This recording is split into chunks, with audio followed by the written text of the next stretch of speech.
Mesdames et messieurs, bienvenue dans cette émission spéciale consacrée à un invité de marque. Il s'agit de Sa Majesté Ovenga Ier. Il est donc le président de la Fédération internationale des thérapeutes du Gabon. Il est donc au Bénin depuis quelques jours. Avec lui, nous allons aborder les thématiques liées, bien sûr, au respect de nos valeurs traditionnelles. Sa Majesté, bonsoir.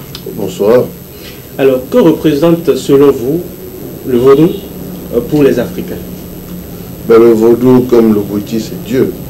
Parce que pour nous, le vaudou, comme on nous l'a appris, il parlait à la cime des arbres.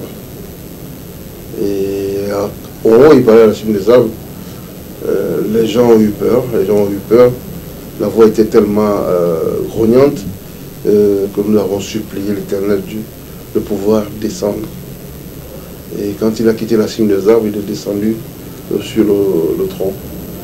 Et les gens ont commencé à adorer Dieu dans les troncs d'arbres. Et voyant que c'était une très bonne chose de pouvoir communiquer avec l'Éternel, les hommes l'ont prié, l'ont mis dans la calebasse qui est devenue vaudou. Vaudou, c'est Dieu lui-même. Vaudou, c'est la révélation de Dieu. Et Bouété, c'est le secret de Dieu. Alors, est-ce que l'Africain peut compter sur le vaudou, ou l'Afrique peut-elle compter sur le vaudou pour son développement? Vous connaissez un peuple qui ne peut pas compter sur son Dieu. Nous comptons sur notre vaudou, nous comptons sur Dieu. Mais Dieu, c'est le vaudou. Pourquoi on n'a pas compté sur l'essence même de la vie? Est-ce que c'est les autres qui sont venus nous apprendre ce que c'est que les 10 commandements? Nous l'avons bien avant que la Bible ne soit créée. Donc nous connaissons Dieu, donc nous ne pouvons que compter sur notre Dieu, qui est le vaudou et qui est le bouti, au Longang, au Cameroun, où d'autres j'en passe. Quand vous partez depuis le berceau de l'humanité, l'Égypte, vous verrez bien que les couleurs divinatoires sont rouge, blanc, noir.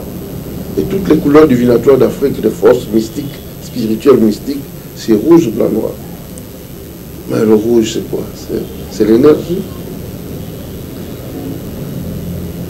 Le blanc, c'est la clarté. Mais le noir, pour nous, c'est la lumière. C'est dans l'obscurité que nous révélons la vérité.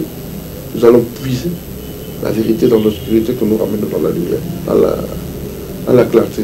Et le rouge, c'est l'énergie, la puissance. C'est ça le vaudou. Alors, Majesté, quels sont les liens qui vous lient au Bénin? Jusqu'à un passé très récent, je découvre que je reviens de très loin. Je suis gabonais par ma mère. Par ma mère qui est descendant d'une royauté. Et le roi Rovenga qui fait le Tembi qui fait Kakarapono, Kakarapono qui fait Ovenga, Ovenga qui fait Ngwanji Anastasie, ma mère, et ma mère qui me fait Ovenga Tokpo Faustin Michel. Ça, c'est la lignée paternelle de ma mère. La lignée maternelle de ma mère, c'est le roi Louembe, le grand Louembe, qui fait le petit Louembe qui fait Ouangaru Louembe, ma grand-mère, et ma grand-mère qui fait Ngwanji Anastasie, qui est ma mère, et ma mère qui me fait Ovenga Tokpo Faustin Michel. Donc voilà comment je suis gabonais de ce côté. Mais mon père est allé au Gabon avant dans les années 50. Et il a connu ma mère, il en a fait 5 gosses. Mais nous avons des frères aussi, des frères aînés. Mais à l'origine, c'est le roi Ronglo, au cours d'un voyage à Abeokuta, qui rencontra notre aïeul et qui désira l'épouser. Et il a eu peur de ce voyage du roi, avec toutes les forces mystiques qu'il avait. On a pensé qu'il voulait sacrifier cette belle fille-là. Et on a fait des cérémonies rituliques. Il est descendu, il a fait 3 jours, il a envoyé les gens aller chercher tout ce qui était nécessaire pour la dot, pour épouser notre aïeul. Et il épousa correctement, de manière civilisée. Et celle-là posait une condition, avant d'aller à marier, il fallait qu'elle amène son frère. Et le roi accepta. Et ce frère-là s'appelait Koudano. On l'a mené à Abomey. Il grandit dans la cour royale, il devient un homme puissant. Et dans la cour royale, le roi n'avait pas le droit d'utiliser, l'eau qu'il utilisait ne devait pas faire 2 jours. C'était l'eau du jour. Et il y avait des clans rivaux, il y avait des bagarres parce qu'il y avait un seul puits, une seule rivière dans la contrée. Et les autres interdisaient aux autres de prendre de l'eau. Et ce jour-là, le roi fait 3 jours sans se laver. Et c'est comme ça que Koudanou, en tant que prophète du roi, décide d'aller affronter l'ennemi. Et le roi l'interdisait d'aller parce que c'était son beau-frère. Si vous échouez la mission du roi, le roi devait vous décapiter. Et il a pris tout son courage devant le conseil des rois. Et le roi lui donna l'autorisation d'aller affronter l'ennemi. Il rassembla toutes les femmes, de prendre les jerrycans, les bidons, les calebasses, et de le suivre à la fameuse rivière, à un endroit. Il a demandé aux femmes d'attendre.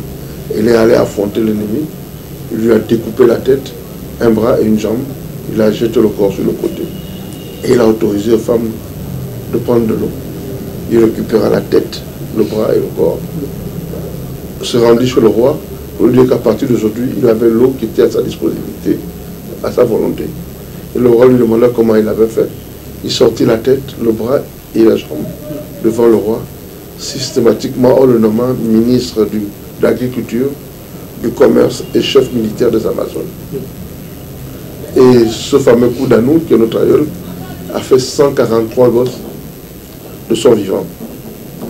Et notre aïeul, la sœur du roi, quelques temps après, le roi mourut. Et c'est le roi Guézo qui hérita du trône et qui fit 5 enfants avec notre aïeul. Et dans les 5 enfants, c'est la naissance du roi Galéré. Et c'est Galéré qui met Béanzin au monde. Donc nous sommes dans cette descendance-là. Et il y a eu les deux topos au cours de la guerre de Béanzin.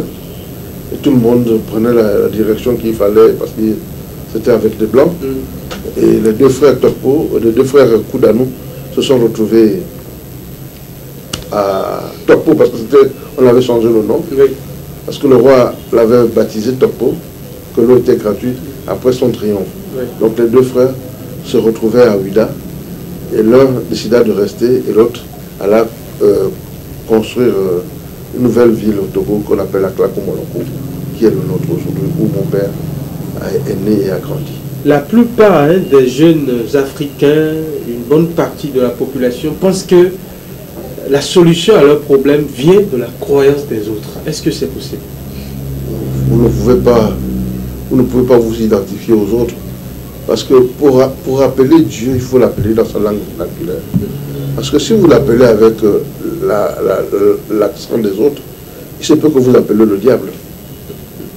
Parce que vous avez une intonation qui est en vous. Vous allez penser que vous appelez Dieu, mais la façon dont vous appelez quand vous parlez votre langue vernaculaire, ça ne rythme pas avec ce que vous êtes en train de dire. Et parfois vous appelez le diable. Il vaut mieux connaître là où on vient. Quand on a maîtrisé là où on vient, on peut aller apprendre chez les autres. Mais si on n'a pas maîtrisé là où on vient, et qu'on va apprendre chez les autres, on se trompe. Parce que adorer Dieu, c'est d'abord dans sa tradition. Aimer Dieu, c'est aimer son prochain. Si tu n'aimes pas les tiens, tu vas aimer les autres. Mais tu te trompes. Est-ce que le retour à la source serait possible un jour, Majesté? Mais le retour à la source est en train de se faire. Le retour à la source est en train de se faire. Du moment où nous sommes en train de revendiquer notre identité, les mesures que Talon est en train de prendre, quand on lui dit d'aller dans le Covid, il sait que sa population ne peut pas supporter ce Covid. Il a fait un revers. Mais aujourd'hui, vous vous portez mieux que tous les autres pays. Je me rappelle quand mon président a pris le pouvoir en 2009, la mesure de Bilo Koumé. Ben alors, donc on ne va pas continuer à souffrir avec le colonisateur qui est en train de nous opprimer. Non. Dans leur constitution, ils protègent leur chef d'État. Pourquoi nous n'allons pas protéger nos chefs d'État? Nos chefs d'État n'ont aucune porte de sortie. On les donne, ils sont des esclaves engrainés. Donc ils sont bâillonnés. Il faudrait que nous revoyions dans la constitution quelle est la manière qu'on peut protéger un chef d'État après son magistère. Quand nous avons des présidents comme Patrice Talon, c'est une innovation. Il ne baisse pas la culotte devant la France. Il dit ce qu'il pense. Il pense ce qu'il dit. Donc, pour moi, c'est ça. Et je sais que mon président Ali a cette faculté-là aujourd'hui. Et que je prie que Dieu lui donne la santé pour qu'il fasse mieux. Parce que nous ne pouvons pas continuer à acclamer le président venant d'ailleurs. Non, nous devons acclamer le propre président. Nous devons lui donner la force de pouvoir s'investir. C'est de remercier le président Talon, Patrice Talon, son excellence. Ce qu'il est en train de vouloir faire pour Ouida, c'est la malédiction que Béhanzin avait déposée au niveau de Porte-Novo. Aujourd'hui, qui est en train d'être effacée parce qu'il a restauré Porte-Novo. Cette malédiction-là, qui est en train d'être levée, se lève pour toute l'Afrique. Et en levant cette malédiction, Ouida se reconstruit. Mais où se trouvera la terre de prédilection d'Afrique où tous les Africains pourront venir prier? S'il peut le faire.